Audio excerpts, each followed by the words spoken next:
পৰিসংখ্যা অধ্যায় 14 exercise 14.1 4 number কুৱেশ্যনৰ পৰা আলোচনা কৰিম। 4 নম্বৰ কুৱেশ্যনটো হৈছে এখন চিকিৎসালয়ত এজন চিকিৎসকে 30 গৰাকী মহিলাক পৰীক্ষা কৰে আৰু প্ৰতি ছেকেণ্ডত হৃদপিণ্ডৰ কম্পন সংখ্যা লিখি ৰাখে আৰু তলত দিয়া ধৰণে তালিকাবদ্ধ কৰে। উপযুক্ত পদ্ধতিৰ বাছনি কৰি এই মহিলাসকলৰ প্ৰতি মিনিটত হৃদপিণ্ডৰ মাধ্য কম্পন নিৰ্ণয় কৰিব কৈছে। ইয়াত আমাৰ তথ্যসমূহ দিয়া আছে। প্ৰতি মিনিটত হৃদপিণ্ডৰ কম্পনৰ সংখ্যা 65 to 68, 68 to 71, 71 to 74, 74 to 77, 77 পৰা 80, 80 to 83, 83 পৰা 86 লৈ আছে আৰু মহিলাৰ সংখ্যা 2438742। এতিয়া মাধ্যটো আমি ফৰ্মুলাৰে ব্যৱহাৰ কৰি এইটো গ্ৰুপ ডাটাত আছে। আমাৰ শ্ৰেণী অন্তৰালটো কিহৰ পৰা আছে? আমাৰ ক্লাছ ইণ্টাৰভেল CI2 65 পৰা 68, 68 to 71, 71 পৰা 74, 74 পৰা 77, 77 to 80, 80 পৰা 83 আৰু 83 পৰা 86 লৈ আছে আৰু মহিলাৰ সংখ্যাটো হৈছে আমাৰ 12 নম্বৰটাৰ কিমান আছে 2438742 আৰু উচ্চকৰ সংখ্যা এক্সাইটো আমি কেনেকৈ উলিয়াইছিলোঁ? নিম্নসীমা এইটো নিম্নসীমা এইটো উচ্চসীমা দুটাটো যোগ কৰি 2ৰে হৰণ কৰিছিলোঁ। কিমান হয় 66.5 আৰু ইহঁতৰ মাজত দূৰত্বটো দৈৰ্ঘ্যটো কিমান আছে 3 আমি 3 বহাই গৈ থাকিম 69.5 72.5 75.5 78.5 81.5 84.5 তাৰপিছত FI/XI আমি এইটো পোনে পূৰণ কৰিম।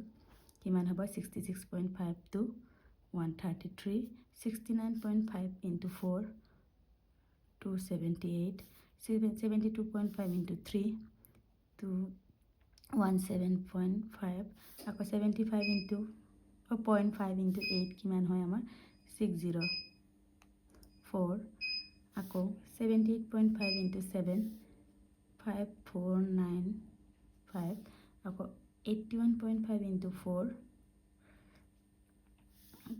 32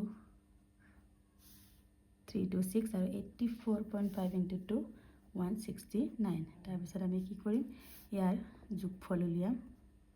কিমান হয় গোটেইখিনি যোগ কৰিলে 30 আৰু ইয়াৰো আমি যোগফল উলিয়াম কিমান হ'ব 2277। এতিয়া আমাৰ মাধ্য বুলি ক'লে আমাৰ কি আছিলে এতেকে মাধ্য summation of FI/XI by summation of FI। এতিয়া সামেশন অফ FI/XI আমি মানটো কিমান পাইছিলোঁ 2277 আকৌ সামেশন অফ FI কিমান পাইছিলোঁ 30। এইটো হৰণ কৰি দিলে আমি কিমান পাম 75.9। এইটোৱে আমাৰ এনসাৰ। এনেকৈ আমি মাধ্য উলিয়াম। নেক্সট প্ৰশ্নটো চোৱা। প্ৰশ্নটো চোৱা খুচুৰা বজাৰত ফল বিক্ৰেতাই আমবোৰ বাকচত ভৰাই বিক্ৰী কৰে। এই বাকচসমূহৰ ভিন্ন পৰিমাণৰ আম আছে। বাকচৰ সংখ্যা ক্ৰমে আমৰ পৰিমাণ তলত বিস্তৃত কৰি দিয়া হ'ল। আমৰ সংখ্যা 50 পৰা 52 to 53 পৰা 55, 56 to 58, 59 to 61, 62 পৰা 64 আৰু বাকচৰ সংখ্যাটো আমাক 15 1 10 130 পৰা 115 25 দিয়া আছে। এটা বন্ধ বাকচত থকা আমৰ মাধ্য উলিয়াব লাগে। ইয়াত এটা কথা মন কৰিছানে তোমালোকে? ইয়াত চোৱা 50 পৰা 52, 53 পৰা 55, 55 পৰা 56 আছে হয় নাই? তেনেকৈ হ'লে কি হয় আমাৰ এইটো আমাৰ নিম্নসীমা এইটো আমাৰ উচ্চসীমা এইটো নিম্ন উচ্চ সদায় এই উচ্চসীমা আৰু এই নিম্নসীমাটো সমান হ'ব লাগে শ্ৰেণী অন্তৰাল, কিন্তু ইয়াত সমান নহয়। তাৰ কাৰণে আমি কি কৰোঁ ইয়াত বাৰু আমাৰ মাধ্যত ইয়াৰ ইমান প্ৰয়োজন নাই নাথাকিলেও আমাৰ যেতিয়া আমি মিডিয়ান মধ্যম আৰু বহুলক উলিয়াম তেতিয়া দৰকাৰ হ'ব। সেইকাৰণে জানি লোৱা এই নিম্নসীমাৰ লগত কি কৰা হয় 0.5 এটা কমাই দিয়া হয় আৰু উচ্চসীমাৰ লগত 0.5 এটা বহাই দিয়া হয়। এইটো তোমালোকে ক্লাছ 9ত অলৰেডি পাইছা।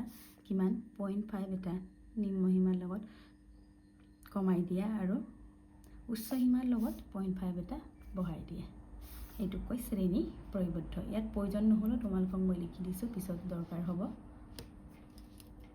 লিখি যাওঁ 50ৰ পৰা 52 53ৰ পৰা 55 শ্ৰেণী অন্তৰালটো 56ৰ পৰা 58 59ৰ পৰা 61 62ৰ পৰা 64 এতিয়া আমি শ্ৰেণী পৰিবদ্ধটো কি ইয়াত কমাই দিম কমাই দিলে কিমান হ'ব আমাৰ 4.5 এটা কমাই দিলে 49.5 ইয়াত বহাই দিলা এইটো আকৌ ইয়াত কমাই দিলা ইয়াত আকৌ বহাই দিলা ইয়াত আকৌ 56ৰ পৰা 0.5 এটা কমাই দিলোঁ 55.5 পালোঁ আকৌ উচ্চ সীমাত আমি বহাই দিলোঁ ঠিক তেনেকৈ একে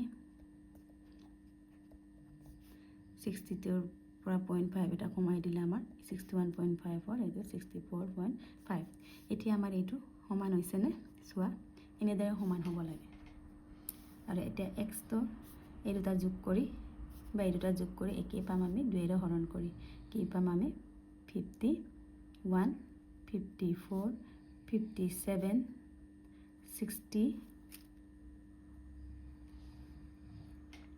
63 আৰু এফটো কিমান দিয়া আছে ফ্ৰিকুৱেঞ্চি 15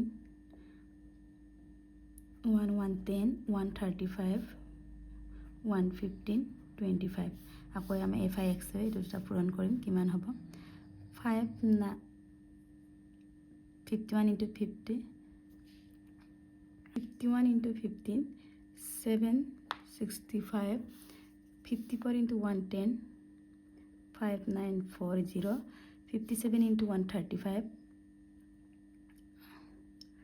7695 আকৌ 60 into 115 6900 আৰু 63 into 25 1575 এতিয়া আমি বাৰম্বাৰ এটা ফ্ৰিকুৱেঞ্চি এপটা আমি প্লাছ কৰিম কিমান হ'ব প্লাছ কৰিলে আমাৰ কিমান হ'ব আমাৰ 400 আকৌ সামেশন অফ FIXI যোগ কৰিলে আমাৰ কি হ'ব 22875 এতিয়া আমি মাধ্য উলিয়াম মাধ্য আমাৰ কি আছিলে summation of FIXI by summation of FI এটা মানখিনি বহাই দিম 22875 সামেশন অফ FI কিমান 400 হৰণ কৰিলে আমি কিমান পাম হৰণ কৰিলে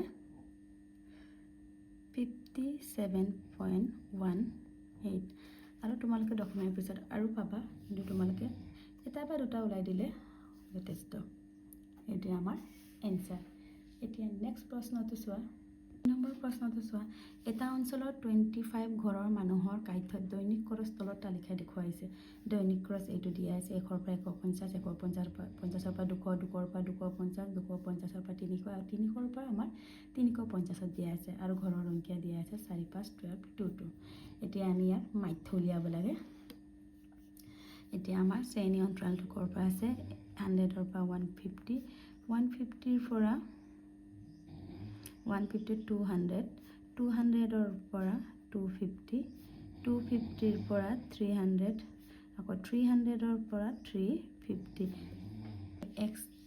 xi উচকৰ সংখ্যাত এই দুটা প্লাছ কৰি আমি কি কৰিছিলোঁ 2ৰে হৰণ কৰিছিলোঁ তেতিয়া কিমান পাম আমি 125 175 225 275 325 এইটো চোৱা 100 আৰু 150 যোগ কৰিলে আমি 250 পাম 250 2ৰে হৰণ কৰিলে 125 হয় আৰু ইহঁতৰ মাজত য'টো 50 50 50 বহাই গৈ থাকিলে আমাৰ এইটো ৰিজাল্ট পাম আৰু বাৰম্বাৰটা কিমান আছে 4 5 12 2 2 আকৌ এই দুটা পূৰণ কৰিম আমি কিমান পাম 125 into 4 500 আকৌ এই দুটা পূৰণ কৰিলে 875 এই দুটা পূৰণ কৰিলে আমি কি পাম 2700 এই দুটা পূৰণ কৰিলে আমি কি পাম 550 আৰু এইটো পূৰণ কৰিলে আমি কি পাম 650 আকৌ উলিয়াব লাগে আমাৰ সামেশন অফ FI এই গোটেইখিনি কিমান হ'ব প্লাছ কৰিলে আমি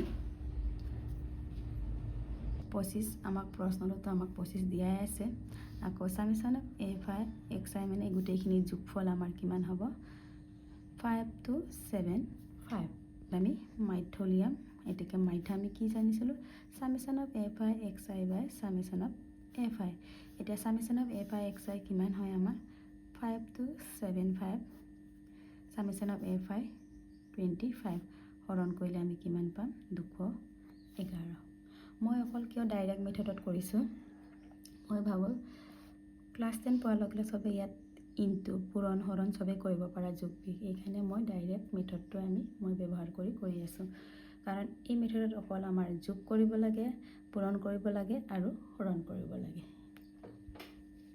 ইয়াৰ পিছৰখিনি মই নেক্সট ভিডিঅ'ত আলোচনা কৰিম